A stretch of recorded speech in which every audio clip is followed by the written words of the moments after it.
Welcome to ज्ञान Ganga academy Sonbhadra. आज हम आपके सामने क्लास 12th की मैथमेटिक्स जिसका पहला चैप्टर है मैट्रिक्स, वहाँ से हम स्टार्ट करेंगे और कोशिश करेंगे हम कि एनसीईआरटी के सारे क्वेश्चंस को यहाँ बोर्ड पे सॉल्व कर जाएं। अगर यहाँ नहीं होता है क्वेश्चंस लगाएंगे, अगर पूरे क्वेश्चन नहीं लग पाते हैं तो आप उनसे कमेंट बॉक्स में नीचे लिख के कोई भी क्वेश्चन आप पूछ सकते होंगे। फिलहाल हम स्टार्ट करते हैं। पहला चीज़, आखिर मैट्रिक्स होती क्या है? What is matrix? Matrix is an arrangement of real और complex number in a rectangular format. Matrix arrangement होती है रियल और कॉम्प्लेक्स नंबर का रेक्टेंगुलर फॉर्मेट में। Suppose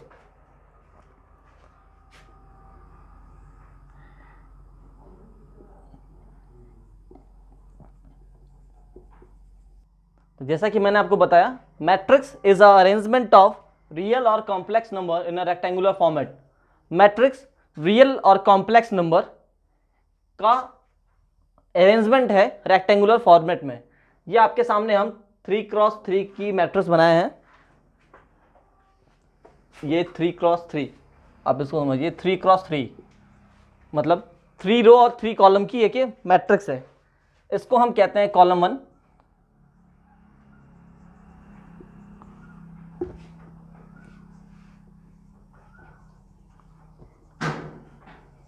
column 1, column 2 and similarly column 3, row 1, row 2, row 3।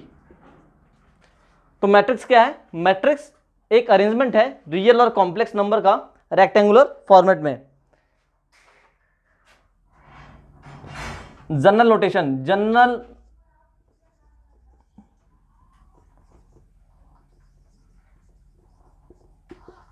Matrix का general notation क्या होता है? सपोज ये कोई मैट्रिक्स है, I into J stand for row and J stand for column. I का मतलब रो, जे का मतलब कॉलम। ये मैट्रिक्स की जनरल नोटेशन है। या आप इसको ऐसे भी कह सकते हैं, जैसे मानिए मैंने ये मैट्रिक्स लिखा था यहाँ पे सपोज MI करके, तो इसको आप ऐसे कर लीजिए।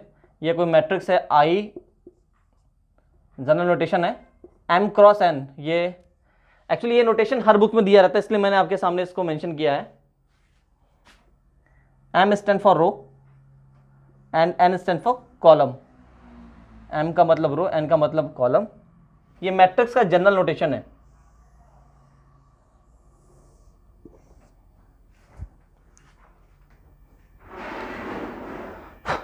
जैसे मैंने आपको बताया, मैट्रिक्स क्या है? Matrix is an arrangement of a real and complex number in a rectangular format. Matrix real और कॉम्प्लेक्स नंबर का अरेंजमेंट है रेक्टेंगुलर फॉर्मेट में।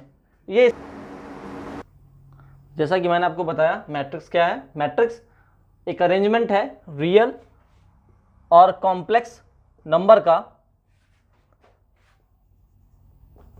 मैट्रिक्स क्या है? मैट्रिक्स एक अरेंजमेंट है रियल और कॉम्प्लेक्स नंबर का एक रेक्टेंगुलर फॉर्मेट में। ये मैंने 3x3 3 रो 3 कॉलम की मैट्रिक्स है। ये इसको हम कॉलम कहते हैं, ये आपकी रो है।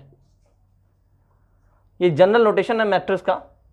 सपोज ये कोई M स्टैंड फॉर रो, ये N कॉलम। फॉर एग्जांपल में एक मैट्रिक्स बनाते हैं हम एक मैट्रिक्स बनाते हैं 3x4। इट मीन्स 3 रो और 4 कॉलम। 3 रो होंगे और 4 कॉलम होंगी। मान लेते हैं हम कॉलम का मतलब 4 कॉलम। ये 4 कॉलम हो जाएंगे आपके।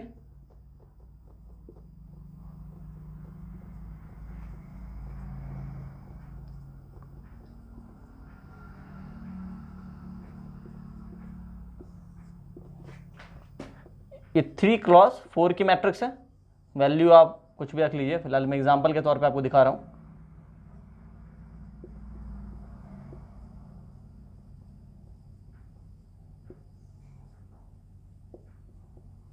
ये 3x4 की मैट्रिक्स है, A11 फर्स्ट रो फर्स्ट, ये क्या है, ये पहले रो का पहला एलिमेंट है, पहला number, first row first column का 2, A12 stand for 3, A13 4, A14 5, A21 6, A22 7। तो ये एक एग्जांपल है जो मैंने आपको बताया आखिर मैट्रिक्स होती क्या है, बिल्कुल बेसिक से है और बिल्कुल आप इसको आराम से स्टॉप करके नोट डाउन कर लीजिएगा और हम आगे बढ़ते हैं। मैट्रिक्स में हम आगे देखते हैं टाइप्स ऑफ मैट्रिक्स। मैट्रिक्स के कितने प्रकार होते हैं, कई प्रकार की होती है। पहला देखते हैं रो मैट्रिक्स। रो मैट्रिक्स क्या होती है? A matrix having only one row, a matrix having only one row, वो मैट्रिक्स जिसमें सिर्फ एक रो हो। मैं लिख दे रहा हूं, अ matrix having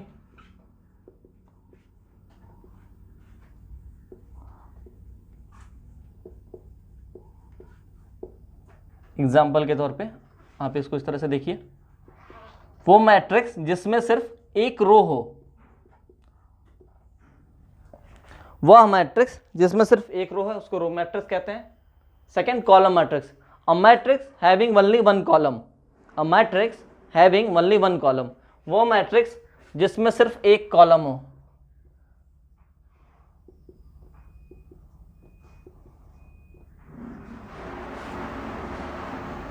A matrix having only one column, वो मैट्रिक्स जिसमें सिर्फ एक कॉलम हो। तीसरी स्क्वायर मैट्रिक्स। स्क्वायर मैट्रिक्स क्या होती है? A matrix having equal number of row and equal number of column, वो मैट्रिक्स जिसमें रो और कॉलम दोनों की संख्या बराबर हो। A matrix having equal number of row and column, वो मैट्रिक्स जिसमें रो और कॉलम दोनों की संख्या बराबर हो। फॉर एग्जाम्पल, ये मैं एक मैट्रिक्स लिखता हूं,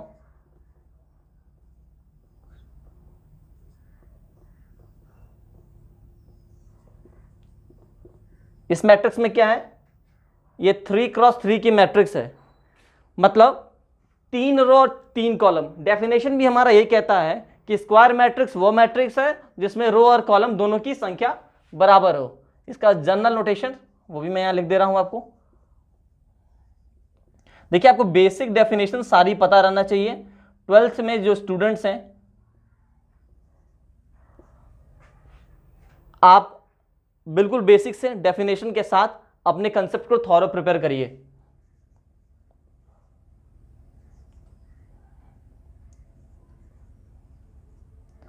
ये इसका जनरल नोटेशन है। और अब हम आगे देखते हैं अगले टाइप ऑफ मैट्रिक्स की। आप इसको डायगोनल मैट्रिक्स पे हम आगे बढ़ते हैं। स्क्वायर मैट्रिक्स हमने पढ़ा था अभी तक। डायगोनल मैट्रिक्स क्या कहता है? अ स्क्वायर मैट्रिक्स, इसका जनरल नोटेशन है A equal to, matrix bracket में है, m क्रॉस n का है, is called diagonal matrix if all the element except its non diagonal element are zero. ये क्या कह रहा है? डायगोनल मैट्रिक्स वो स्क्वायर मैट्रिक्स है जिसका डायगोनल एलिमेंट, जो डायगोनल होंगे वो क्या होंगे? नॉन जीरो होंगे, यानी कि वो कुछ ना कुछ कोई वैल्यू होगा और डायगोनल मैट्रिक्स को छोड़ के बाकी जितनी भी वैल्यू होगी वो जीरो होगी। यानी क्या कह रहा है? एग्जाम्पल पे आप देखिए, पहले हम आपको एग्जांपल दिखाते हैं। ये 3x3 का एक मैट्रिक्स हमने बनाया, ठीक है।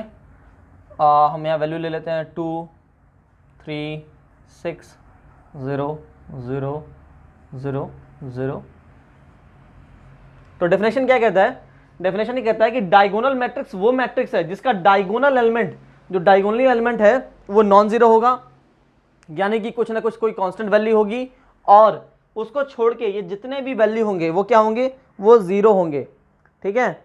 और ये सपोज ये इतना हो गया। अब इसमें मान लीजिए 2x2 की मैट्रिक्स बना लीजिए आप, ये -1 2 0 0। यहाँ भी इसके डायगोनल एलिमेंट ये हैं जो नॉन जीरो हैं, ठीक है। अब एक मैट्रिक्स और देख लीजिए आप, ये 1x1 की है। क्या बोला डायगोनल मैट्रिक्स? डायगोनल मैट्रिक्स वो स्क्वायर मैट्रिक्स है, क्या होना चाहिए कंडीशन, ये भी होना चाहिए स्क्वायर मैट्रिक्स। स्क्वायर मैट्रिक्स क्या होती है? जिसमें number of row m cross n, m equal to n, number of row और नंबर ऑफ कॉलम दोनों बराबर होना चाहिए। स्क्वायर मैट्रिक्स में रो और कॉलम दोनों बराबर होता है। तो डायगोनल मैट्रिक्स ये वो मैट्रिक्स होती है, वो स्क्वायर मैट्रिक्स है जिसमें डायगोनल जो वैल्यू रहेगी वो कुछ ना कुछ को वैल्यू रहेगी, कांस्टेंट वैल्यू रहेगी, और उसके अलावा बाकी जितनी वैल्यू रहेंगी जीरो रहेगी। ये था 3x3 का। एक और एग्जांपल आप देख लीजिए, -1 2 0 एंड 0। ये क्या है? ये 2x2। यहां भी स्क्वायर मैट्रिक्स है। क्यों स्क्वायर मैट्रिक्स है? क्योंकि नंबर ऑफ रो और नंबर ऑफ कॉलम दोनों बराबर हैं। ठीक है, अब ये 1x1 का, ठीक है, 1x1, 1x1 उसमें क्या है? वैल्यू है। क्यों वैल्यू है उस चीज को समझिए, क्योंकि वो क्या है, वो एक रो और एक कॉलम है। एक रो एक कॉलम है तो डायगोनल में यही पड़ेगा, एक ही वैल्यू है। चाहे आप इसको डायगोनल में एक ही वैल्यू यही आएगी। ये 4 है। ठीक है, अब देखिए वो बात क्या है। स्टेटमेंट कहता है कि जैसे मान लीजिए जनरल नोटेशन है a इक्वल टू आई जे। ये क्या होता है? ये होता है, मान लीजिए हमने मान लिया ये 1x1 है। ठीक है, ये 1x1 2 है, ये 1 3। ठीक है, तो इसमें क्या क्या रहा है कि ये क्या है यहाँ पे आई जे, आई और जे है ना। ये जनरल नोटेशन में क्या है? जनरल नोटेशन में आपका ये 3x3 के जनरल नोटेशन में देखिए ये 1 1 है। ठीक है, ये 1 2, ये 1 3, ये सब क्या है? ये ऐसे ही है ना, A1 A21 A31 A22 A32 A23 और A33। ठीक है, इतनी बात को समझिए। ठीक है, और देखिए ये क्या कह रहा है? A I J, I 1 2 3 4 ऐसे, J B 1 2 3। तो ये कहता है कि जब I J की वैल्यू 0 होगी, यानी कि कब होगी 0? जब I और J दोनों बराबर ना हो। देखिए यहां पे I 1 है और J 2 है, यहां पे I 1 है और J 3 है। तो स्टेटमेंट क्या कह रहा है? कह रहा है ना कि जहां पे भी अगर I J के बराबर नहीं होगा वो वैल्यू 0 होगी। देखिए यहां भी बराबर नहीं है, ये क्या था? ये 1 1, ये है क्या? A22, ये दोनों बराबर हैं। और जहां पे A ऑफ I J अगर I J के बराबर होगा वहां पे कांस्टेंट मतलब K वैल्यू होगी। K आप कुछ भी मान लीजिए 2 3 4 कुछ भी हो सकती है, वो मैट्रिक्स पर डिपेंड करता है। यानी कि जहां भी I और J एक दूसरे के बराबर नहीं होंगे वहां वैल्यू 0 होगी, जहां पे दोनों एक दूसरे के बराबर होंगे वहां कोई ना कोई कांस्टेंट होगा। देखिए A11 A22 A33, यानी कि जहां पे बराबर हैं वहां पे कुछ ना कुछ वैल्यू है। ठीक है, तो डायगोनल मैट्रिक्स ये कहता है, डायगोनल मैट्रिक्स वो स्क्वायर मैट्रिक्स है। स्क्वायर मैट्रिक्स मतलब जिसके नंबर ऑफ रो और नंबर ऑफ कॉलम बराबर हो, उसके नॉन डायगोनल वैल्यू 0 हो, और जो डायगोनल में वैल्यू हो कोई ना कोई कांस्टेंट हो। ठीक है, और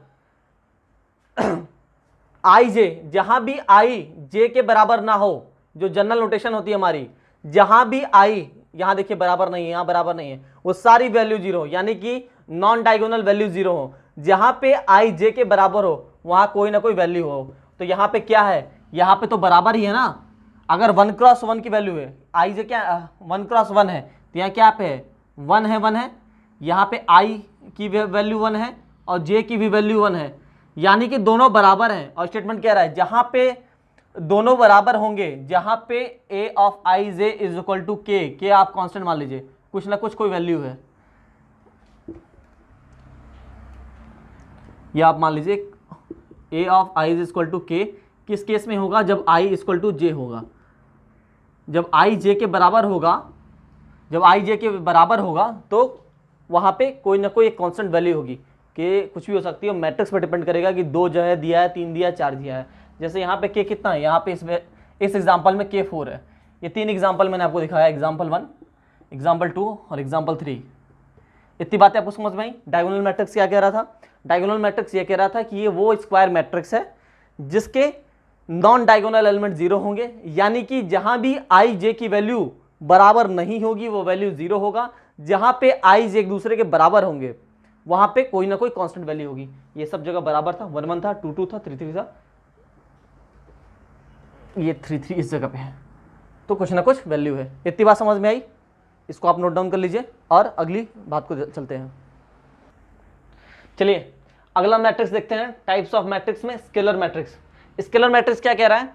स्केलर मैट्रिक्स कहती है a diagonal matrix is said to be a scalar matrix if its diagonal element are equal, that is a square matrix. यानी कि स्केलर मैट्रिक्स की परिभाषा जो कहती है, ये कहती है कि वो डायगोनल मैट्रिक्स जिसमें डायगोनल एलिमेंट जितने भी हों वो सब समान हो, मतलब एक ही डायगोनल हो, जो डायगोनल की वैल्यू हो, जो डायगोनल एलिमेंट का वैल्यू हो वो एक हो, मतलब सारे डायगोनल वैल्यू इक्वल हो। यानी कि a diagonal matrix is said to be a scalar matrix. पहली बार डायगोनल मैट्रिक्स है तो क्या है? डायगोनल मैट्रिक्स एक स्क्वायर मैट्रिक्स है जिसके डायगोनल एलिमेंट क्या है? कांस्टेंट है, बाकी सब जीरो है। तो मान लीजिए मैंने एक ये मैट्रिक्स बनाई आपके सामने, ये मैं मैट्रिक्स बना रहा हूं, ठीक है। तो स्केलर मैट्रिक्स क्या कहती है? स्केलर मैट्रिक्स कहती है कि स्केलर मैट्रिक्स वो मैट्रिक्स है जिसके डायगोनल एलिमेंट, स्केलर मैट्रिक्स वो मैट्रिक्स है जिस डायगोनल मैट्रिक्स का डायगोनल एलिमेंट इक्वल हो और बाकी सब जीरो हो। यानी कि जब भी ये क्या है, ए आई जे यहाँ पे क्या है, आई और जे दोनों बराबर हैं। अगर आई और जे दोनों बराबर हैं, यहाँ पे क्या है, आई जे क्या है, यहाँ पे इस जगह ए आई जे है ए 1 1, यानी कि ये भी बराबर ये भी बराबर, क्या है उस केस में ये कोई कांस्टेंट है, ठीक है। और जहां पे बराबर नहीं है, जहां पे मान लीजिए यहाँ पे ये 1 2 है, यहां बराबर नहीं है, तो इस जगह पे क्या है, यहाँ पे जीरो है। तो जहां पे ए आई जे आई 1 2 3 4 ऐसे जे 1 2 ऐसे वैल्यू, जहां पे वो बराबर नहीं है वहां, जहां बराबर है वहां कांस्टेंट, जहां बराबर नहीं है वहां जीरो। तो स्केलर मैट्रिक्स डायगोनल मैट्रिक्स के ही समान है, सिमिलर है। अंतर कितना है? अंतर इतना है कि डायगोनल, अगर सिर्फ डायगोनल मैट्रिक्स होती तो यहाँ पे 3 है, यहाँ पे 3 की जगह कुछ और हो जाता, 2 हो जाता, सेम नहीं होता। लेकिन यहाँ क्या कह दिया, यहाँ ये कह दिया कि डायगोनल स्केलर मैट्रिक्स वो मैट्रिक्स है जिस डायगोनल मैट्रिक्स का डायगोनल एलिमेंट बराबर है। यानी कि A11 A22 और A33, ये जो 3 डायगोनल एलिमेंट हैं, ये जो 3 डायगोनल एलिमेंट हैं, ये तीनों बराबर होने चाहिए, इन तीनों की वैल्यू बराबर होनी चाहिए, यही कहता है। ये क्या है? और डायगोनल मैट्रिक्स क्या है? डायगोनल वो स्क्वायर मैट्रिक्स है जिसके डायगोनल एलिमेंट कोई कांस्टेंट है, उसके अलावा जितनी भी वैल्यू है, जितने ये नॉन डायगोनल है वो सब जीरो है। ये एक एग्जांपल मैंने आपको दिखाया, एग्जांपल 1। अब एक देख लीजिए और एग्जांपल है आपका सेकंड 2 क्रॉस 2 का। यहाँ पे -1 ले लीजिए, -1। तो यहाँ भी आप क्या देख रहे हैं, ये वैल्यू और ये वैल्यू दोनों बराबर है बराबर है। तो ये स्केलर मैट्रिक्स की यही परिभाषा है, कहती है कि ये वो डायगोनल मैट्रिक्स जिसका डायगोनल एलिमेंट बराबर हो और बाकी एलिमेंट जीरो हो। ये देखिए यहाँ पे A11 A22 A33 बराबर, यानी कि जो डायगोनल वैल्यू है ये तीनों बराबर होनी चाहिए। यहाँ भी देखिए बराबर है। और ठीक है, अब अगले मैट्रिक्स की तरफ हम बढ़ते हैं। अगला मैट्रिक्स देखते हैं, आइडेंटिटी मैट्रिक्स। इसको यूनिट मैट्रिक्स के भी नाम से जानते हैं। ये क्या कहती है डेफिनेशन इसकी? A square matrix in which elements in the diagonal are all 1 and rest all are 0। यानी कि जो डायगोनल होगा, जो स्क्वायर मैट्रिक्स का जो डायगोनल होगा उसकी वैल्यू 1 होगी और बाकी जितनी वैल्यू भी होगी वो 0 होगी। जैसे एग्जांपल देखिए आप, एग्जांपल सपोज हम बनाते हैं डायगोनल मैट्रिक्स। डायगोनल मैट्रिक्स मतलब वो स्क्वायर मैट्रिक्स जिसके डायगोनल एलिमेंट कांस्टेंट हो, बाकी वैल्यू 0, ठीक है। पर ये क्या है? ये आइडेंटिटी मैट्रिक्स है, ठीक है। तो ये एक स्क्वायर मैट्रिक्स हो गई जिसके number of row number of column common हो गए। अब ये क्या कहती है कि इसके जो डायगोनल वैल्यू है वो 1 होनी चाहिए, बाकी जो भी वैल्यू है वो 0 होना चाहिए।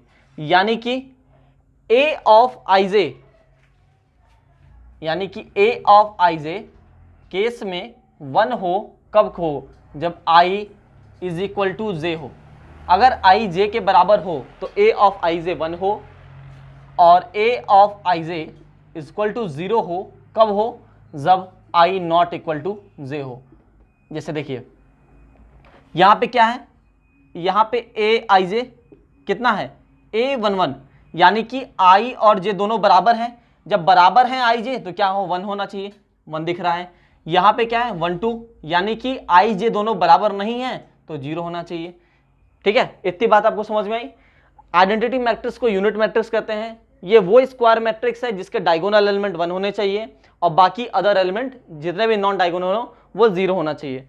ठीक है, अगली मैट्रिक्स देखते हैं, ये लास्ट टाइप है मैट्रिक्स का। ठीक है, उसके बाद हम equality of zero matrix. Zero matrix क्या है, जीरो मैट्रिक्स वो मैट्रिक्स है जिसके all elements will be zero.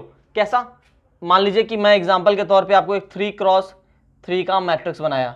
ये 3x3 का मैट्रिक्स है, इसमें कितने होंगे, 3 रो 3 कॉलम, यानी कि जितना भी वैल्यू होगा, जितना भी वैल्यू होगा वो सब 0 होगा। जीरो मैट्रिक्स वो मैट्रिक्स है जिसका सारा वैल्यू 0 होगा। ये अगर 2x2 का मैट्रिक्स बनाते तो ये देखिए ये 2x2, ये भी पूरे 0। अगर 1x1 बनाते, अगर 1x1 बनता तो भी 0। यानी कि जो भी वैल्यू होगी इसके अंदर, जो भी वैल्यू है, जो भी एलिमेंट की वैल्यू होगी, चाहे वो A11 हो, A12 हो, A31 हो, A32 हो, A21 हो, A22 हो, जो भी वैल्यू हो सब की सब 0 होती है। ये था टाइप्स ऑफ मैट्रिक्स। अब अगला बात देखते हैं, वो है इक्वलिटी ऑफ मैट्रिक्स। ठीक है, चलिए आगे देखते हैं इक्वलिटी ऑफ मैट्रिक्स। इसके लिए अगर दो मैट्रिक्स हैं, अगर कोई एक मैट्रिक्स है, दो मैट्रिक्स हमने लिया, पहली मैट्रिक्स ली ए इक्वल ए, दूसरी B, A I J M cross N की है, एम रो और एन कॉलम की, दूसरी बी मैट्रिक्स है जो आर और रो और एस कॉलम की है।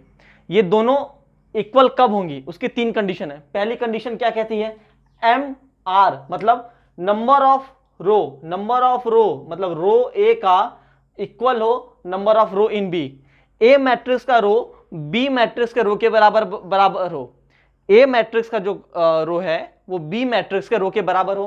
सेकंड कंडीशन क्या कहती है, एन इक्वल टू एस, यानी कि ए मैट्रिक्स का कॉलम बी मैट्रिक्स के कॉलम के बराबर हो। यानी कि अगर ये 2x2 की है तो वो भी 2x2 की है, तभी जाके दोनों का रो दोनों का कॉलम बराबर होगा। थर्ड केस क्या कहता है, A I J equal to B I J.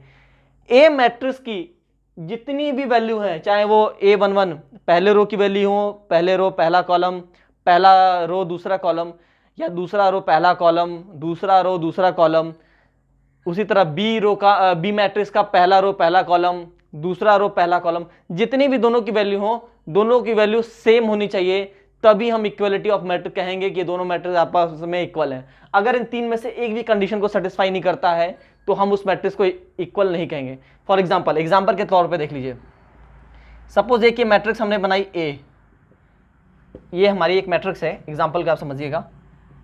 ए की हमारी मैट्रिक्स है जिसकी वैल्यू है 2 3 एंड 0 1। ठीक है, एक हमारी बी मैट्रिक्स है जिसकी वैल्यू भी सेम है 2 3 0 1। इसका ऑर्डर भी 2x2 का है, ये 2x2 का, यानी कि जितना रो इसमें है उतना ही रो इसमें है, जितना कॉलम इसमें है उतना ही कॉलम इसमें है। ये पहली कंडीशन सेटिस्फाई, दूसरी कंडीशन सेटिस्फाई है। अब तीसरी कंडीशन को चेक करते हैं, क्या ए की वैल्यू बी की सारी वैल्यू के बराबर है। हाँ, ए की A11 की वैल्यू बी की भी A11 की, बी की भी B11 की वैल्यू दोनों की बराबर है। ए की 1 2 की वैल्यू बी की 1 2 की वैल्यू के बराबर है। ए की 2 1 की वैल्यू बी की 2 1 वैल्यू के बराबर है। ए की 2 2 की वैल्यू बी की 2 2 वैल्यू के बराबर है। यानी कि जितना वैल्यू इस ए मैट्रिक्स किसमें है, ये इसमें है, उतनी बी मैट्रिक्स के इसमें है, दोनों की वैल्यू सेम है।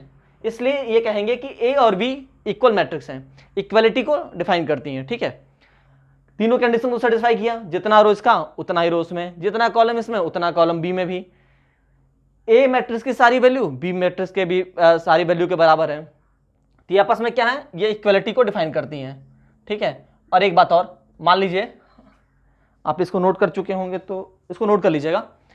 ठीक है, मैं ये थोड़ा सा यहाँ मिटा दूंगा एक चीज आपको और बताने के लिए, थोड़ी सी चीज और।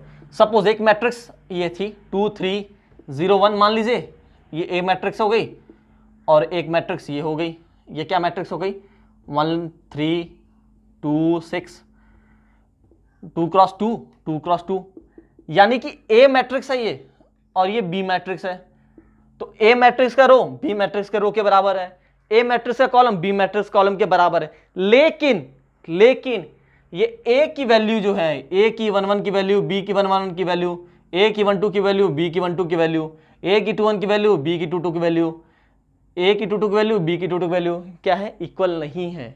ये दोनों आपस में वैल्यू इक्वल नहीं है। दो कंडीशन को तो सेटिस्फाई किया कि number of row number of column के बराबर कर दिया, नंबर ऑफ ए का रो नंबर ऑफ बी के रो के बराबर है, नंबर ऑफ ए का कॉलम नंबर ऑफ बी के कॉलम के बराबर है। लेकिन अंतर क्या है, अंतर यह है कि ए की जो वैल्यू है वो बी की वैल्यू के आइडेंटिकल नहीं है, यानी कि उसके समान नहीं है। ए मैट्रिक्स के अंदर जितनी भी वैल्यू है वो बी मैट्रिक्स के अंदर की वैल्यू के बराबर नहीं है, यानी कि ये क्या है, ये ऑर्डर तो सेम है पर ये इक्वल नहीं है, ये इक्वलिटी नहीं है, ये नॉट इक्वल है। इतनी बातें आपको क्लियर हो गई। Order same, column same, order तो सेम हो गया भैया, number of row number of column सब बराबर हो गए, लेकिन वैल्यू अंदर की बराबर नहीं हुई, इसलिए इक्वल नहीं है। यहाँ क्या था, ऑर्डर भी सेम, कॉलम भी सेम और वैल्यू भी सेम, इसलिए ये इक्वल थी। ठीक है, अब हम इसमें एक क्वेश्चन लगाते हैं, एक क्वेश्चन लगाते हैं। ठीक है, चलिए आगे। चलिए जो हम पढ़े अभी इक्वालिटी ऑफ मैट्रिक्स, उसका एक क्वेश्चन इसको सॉल्व करते हैं और अपनी वैल्यू को देखते हैं कि हम इसको कर पाते हैं कि नहीं। ठीक है, आइए मेरे साथ साथ। ये क्या है, ये 2 क्रॉस 2 की मैट्रिक्स है, ये भी 2 क्रॉस 2 का मैट्रिक्स है। इक्वालिटी का पहला रूल, पहला जो 3 कंडीशन थी, पहली कंडीशन क्या है, नंबर ऑफ रो दोनों मैट्रिक्स की बराबर होनी चाहिए। तो इस मैट्रिक्स का रो उस मैट्रिक्स के रो के बराबर है, इस मैट्रिक्स का कॉलम इस मैट्रिक्स के भी कॉलम के बराबर है, यानी कि दो कंडीशन तो सेटिस्फाई हो गई। और तीसरी कंडीशन क्या है, ए मैट्रिक्स की सारी वैल्यू बी मैट्रिक्स की सारी वैल्यू के बराबर होना चाहिए। अगर बराबर होना चाहिए तो क्या ये इसके बराबर नहीं होगा? अगर ये दोनों आपस में बराबर होंगे, ये इसके बराबर होगा, ये इसके बराबर होगा और ये इसके बराबर होगा। अगर ये सब आपस में बराबर होंगे तभी तो कहेंगे कि भैया ये इक्वल मैट्रिक्स है, तभी तो इक्वलिटी है, तभी तो तीनों कंडीशन सेटिस्फाई होगी। दो तो सेटिस्फाई हो गई कि नंबर ऑफ रो बराबर हो गए, नंबर ऑफ कॉलम बराबर हो गए। चलिए अब इसको चेक करते हैं। अब यहां से फाइंड आउट करते हैं एक्स वाई जेड की वैल्यू। तो पहला केस क्या कहता है, एक्स माइनस वाई की वैल्यू -1 के बराबर होना चाहिए। दूसरी बात क्या कहती है, दूसरी बात कहती है कि 2x प्लस जेड की वैल्यू 5 के बराबर होना चाहिए, इक्वल टू है। ठीक है, तीसरी बात क्या कहता है, तीसरी बात कहती है कि 2x माइनस वाई, हाँ ठीक है, 0 के बराबर होना चाहिए और 3z प्लस w 13 के बराबर होना चाहिए। ठीक है, अब यहाँ देखिए, यहां से x को क्या लिख सकते हैं, x को -1 प्लस वाई लिख सकते हैं। ये माइनस इधर गया तो प्लस हो गया। अगर x की वैल्यू ये यहां आ गई है तो क्या इस x की वैल्यू को यहां नहीं रख सकते? अगर इस x की जगह हम रख दें -1 plus y, minus y is equal to 0, जब 2 का इसके अंदर मल्टीप्लीकेशन हो गया तो -2 plus 2y minus y is equal to 0, यानी कि y is equal to 2। y की वैल्यू यहां से 2 मिल गई। अगर y की वैल्यू वहां से 2 मिल गई तो क्या हम x की वैल्यू नहीं पता कर सकते? कर सकते हैं कि नहीं कर सकते? यहां रख के, यहां अगर y की वैल्यू रख देंगे आप 2 तो x की वैल्यू आ गई 1। अगर x और y दोनों हमें पता चल गया तो क्या यहां से z की वैल्यू नहीं पता चल सकती?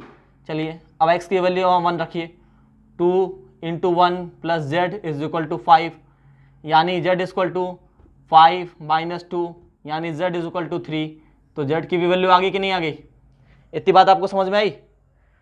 यहाँ अगर इक्वलिटी ऑफ मैट्रिक्स के थर्ड रूल के अकॉर्डिंग ये सारी वैल्यू उसके बराबर होनी चाहिए, तो अगर बराबर होगी तो x -1 के बराबर, x माइनस वाई -1 के बराबर, 2x प्लस जेड 5 के बराबर, 2x माइनस वाई 0 के बराबर, 3z प्लस w 13 के बराबर। यहाँ एक चीज़ और, w की भी वैल्यू फाइंड आउट करनी है। ठीक है, अब यहाँ z की वैल्यू डाल दीजिए 3, तो जैसे आप 3 लिखेंगे यहाँ से w की वैल्यू आ गई। w की वैल्यू कितनी आई? w आ गई 13 माइनस 9, यानी w कितना आ गया? w आ गया 4। तो यहाँ से हमको क्या मिल गया? यहाँ से आपको x y z w, आपने इक्वालिटी ऑफ मैट्रिक्स के अनुसार, उस रूल के अनुसार वैल्यू फाइंड कर ली। क्या फाइंड किया? x1 y2 z3 और w की वैल्यू 4। यही आपसे क्वेश्चन में पूछा गया था। ठीक है, इतनी बात समझ में आ गई ना आपको? इक्वालिटी ऑफ मैट्रिक्स के according number of row number of row के बराबर, नंबर ऑफ कॉलम के बराबर, इस मैट्रिक्स की सारी वैल्यू उस मैट्रिक्स की सारी वैल्यू के बराबर होनी चाहिए। अगर होनी चाहिए तो x minus one minus x minus y minus one के बराबर हो, 2x प्लस जेड 5 के बराबर हो, 2x माइनस वाई 0 के बराबर हो, 3z प्लस डब्ल्यू 13 के बराबर हो। अगर बराबर हुआ तो ये क्या बनी, एक इक्वेशन बनी। इन सारी इक्वेशन को हमने क्या किया, इन सारी इक्वेशन को हम सॉल्व किया। यहाँ से x की वैल्यू निकाली, इस x की वैल्यू को इस y में इस यहाँ से x की वैल्यू निकाली, इस x की वैल्यू को इस इक्वेशन में पुटअप किया, यहाँ पुटअप किया तो हमारी y की वैल्यू चली आई। फिर इस y की वैल्यू को यहाँ इस्तेमाल किया, x की वैल्यू आ गई। फिर x की वैल्यू को यहाँ डाला तो z की वैल्यू आ गई। फिर इस z की वैल्यू को यहाँ डाला तो w की वैल्यू आ गई। इतनी बात समझ में आई। आगे हम देखेंगे addition of matrix, multiplication of matrix अगली क्लास में। और अगर इतनी बातें आपको समझ में आई हो तो वही फिर संकल्प हमारा, भरोसा आपका। लाइक करिए, शेयर करिए, सब्सक्राइब करिए, लाइक शेयर सब्सक्राइब और अपने मित्रों तक पहुंचाइए अगर चीज़ें समझ में आ रही हो तो। मैं कोशिश कर रहा हूं बिल्कुल बेसिक से बिल्कुल अच्छे से आप तक प्रॉपर कंटेंट के साथ, सबसे अच्छे मटेरियल के साथ आप तक पहुंचने के लिए। इस कोरोना काल में ये हमारे तरफ से एक सहयोग का बना हुआ प्लेटफॉर्म आपके हमारे बीच। तो जहाँ भी रहिए सोशल डिस्टेंसिंग का फॉलो करिए, घर में रहिए, सुरक्षित रहिए और हमारे साथ यूँ ही पढ़ते रहिए।